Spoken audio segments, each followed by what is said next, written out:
Behind the magic and color of Oz lies a world of chaos. The story you know hides secrets that you'll never forget.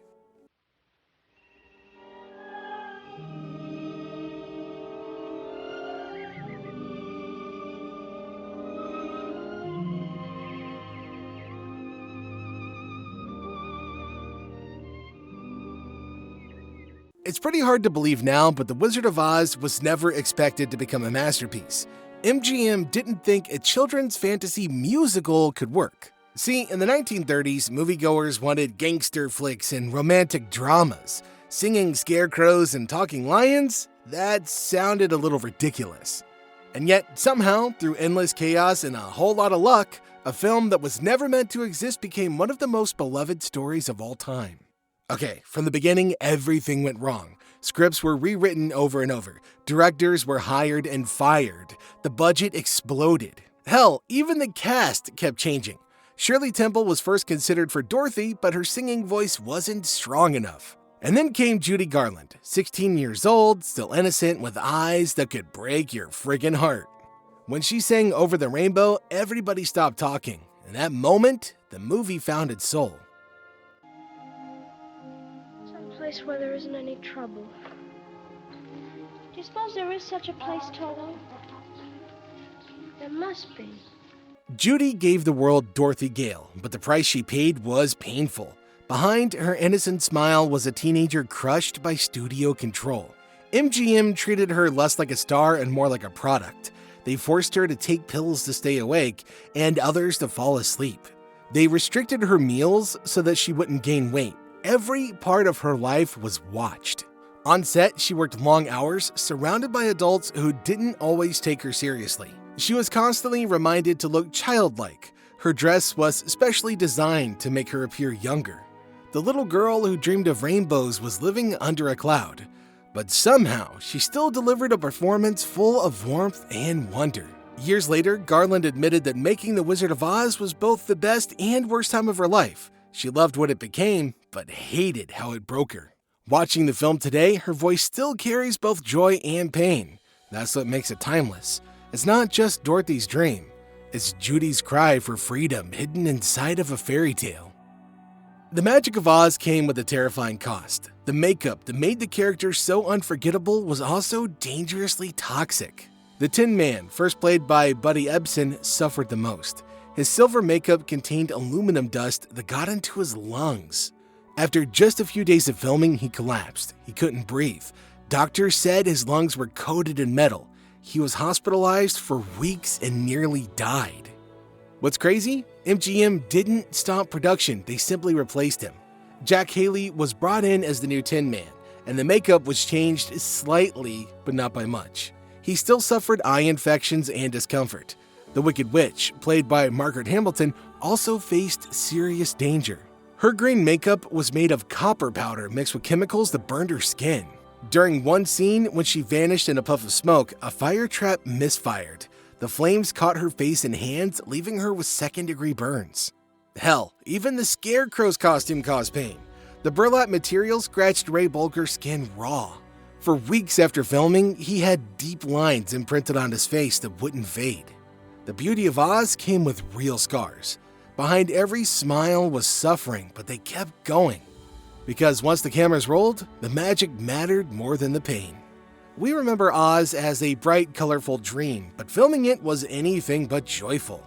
Temperatures on set soared under the heavy lights used to make the Technicolor pop. The actors also wore layers of thick costumes that trapped heat. They sweated for hours, often collapsing between takes.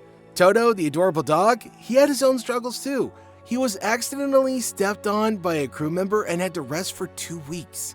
Now, they replaced him temporarily with another dog that didn't quite match. Very few people noticed, but it's one of the many secrets hiding in plain sight. Oh, the flying monkeys? That was another disaster. The wires that lifted them into the air often snapped. Some actors fell several feet to the ground, getting bruised or worse. See, safety standards back then were almost non-existent. The same could be said for the snow falling gently over Dorothy in the poppy field scene. It wasn't snowing at all, it was asbestos, the same material later linked to lung disease. Now, nobody knew how dangerous it was at the time. The cast literally breathed in poison while filming one of the movie's prettiest scenes. And yet, when you watch it, you would never guess any of it. The color, the laughter, the songs, they all look effortless. Now that's the real magic of Oz. The audience saw a dream while the people behind it lived a friggin' nightmare. One of the reasons The Wizard of Oz still looks breathtaking today is its Technicolor brilliance. But getting that look was a nightmare. The early color film process required enormous lights that turned the set into an oven. Each reel had to be exposed perfectly or it would ruin the shot. When Dorothy first opens the door into the land of Oz, the scene feels like stepping into another world. But here's the trick. It wasn't Judy Garland who opened the door. The shot used a double dress in a brown and white costume to match Dorothy's sepia look. Once she opened the door, Judy stepped in front from behind the camera wearing full color. That single transition became one of cinema's most magical moments. Follow the yellow brick road. Follow the yellow brick road? Follow the yellow brick road. Follow the yellow brick road. Every frame of The Wizard of Oz had to be carefully planned. The ruby slippers, glowing yellow bricks, and Emerald City weren't just colors, they were experiments. The set designers worked day and night to make sure each color reflected perfectly under those blinding lights. And the result was groundbreaking. No one had seen anything so vivid on screen before. It made black and white movies feel like relics overnight. But as with all things art, that beauty came at a cost. Actors fainted under the heat. The costumes melted. Film reels caught fire. And still, nobody gave up. Everybody knew they were creating something special, and they were right. Those colors would change cinema forever. Very few people know that The Wizard of Oz went through at least 4 directors. Richard Thorpe started filming but was fired after 2 weeks. George Cukor came next to adjust the tone but didn't shoot much. Then Victor Fleming took over and shaped most of the movie that we know today. But just before the end, he left to finish Gone with the Wind. Then King Vidor stepped in to film the last scenes, including Over the Rainbow. Now, it's pretty crazy to think that the movie we call perfect was stitched together by so many different visions. When The Wizard of Oz premiered in 1939, it didn't immediately become a box office hit. It made a profit, sure, but nothing really spectacular. It wasn't until television arrived in the 1950s that everything changed.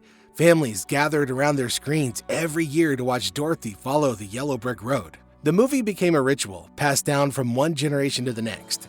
Kids learned the songs, adults remembered their childhood, and everybody felt the same pull toward home.